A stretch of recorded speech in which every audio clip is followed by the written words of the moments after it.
G'day, Scott again. In the previous Handy Hints videos, we looked at painting the ceilings and walls. Well, now it's time to do the doors and the trim, like your skirtings and door frames.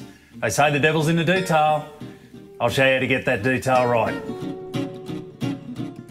Righto, so what are we going to need before we start?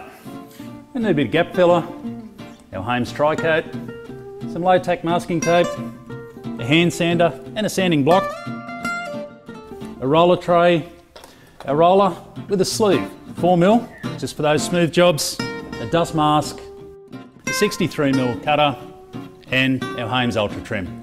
To start off, remove any door furniture and make sure that the doors are clean and don't have any imperfections. If they do, patch, sand and spot prime, and then wipe off the mess with a lint-free cloth. Once the door's clean, you're ready to start painting. You need to tape along the edges and around the frame to protect the wall surfaces from paint.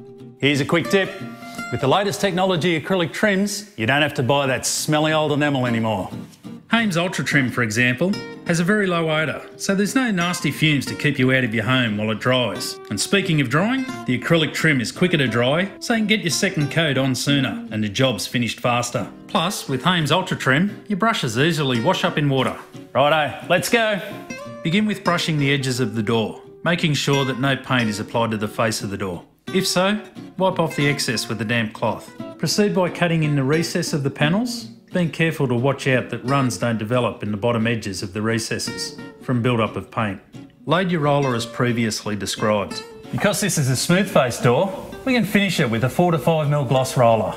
Beginning in the centre of the door, roll the face, ensuring the surface is completely covered, before laying off in single strokes from top to bottom. It's really not too difficult, something that you'll definitely be able to do yourself. Now, to start, you want to work your way down. So begin painting with the top of the frame and work your way down the framework on both sides, finishing with the bottom sill. Finally, just to get that smooth consistency, remember to lay off each frame along the entire length.